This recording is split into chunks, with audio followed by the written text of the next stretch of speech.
Σ' ένα λάχανο δυο κάμπιες με το χρώμα λαχανί γεννηθήκανε μια μέρα που είχε ήλιο και βροχή.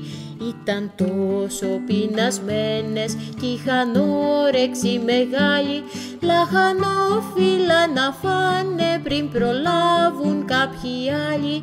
Δροσερό μικρό περβόλι, πόσο σε ζηλεύουν όλοι, που έχεις γάργαρο νερό κι αγκουράκια με αθώο.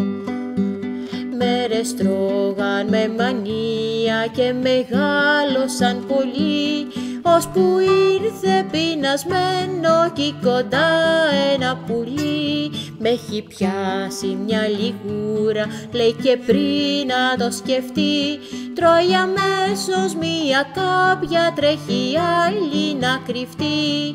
Δροσερό μικρό περβόλι, πόσο σε ζηλεύουν όλοι, που έχεις γάργαρο νερό, κουνουπίδια ένα σωρό.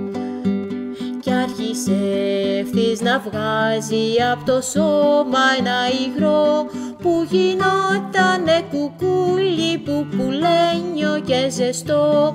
Μέσα τώρα εκεί κλεισμένη ονειρεύεται γλυκά, ότι έχουνε φυτρώσει και σ' αυτήν δύο φτερά.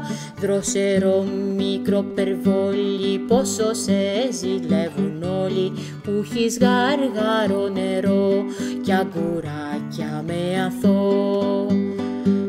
Αχ, τι όνειρο ωραίο να τα λέει αληθινό, και γίνει μικρή μας κάμπια πεταλούδι πλουμιστό. Αχ, τι όνειρο ωραίο να τα λέει κι αληθινό, και γίνει μικρή μας κάμπια πεταλούδι πλουμιστό. Δροσερό μικρό περβόλι, πόσο σε ζηλεύουν όλοι, που έχεις γάργαρο νερό, κολοκύθια ένα σωρό.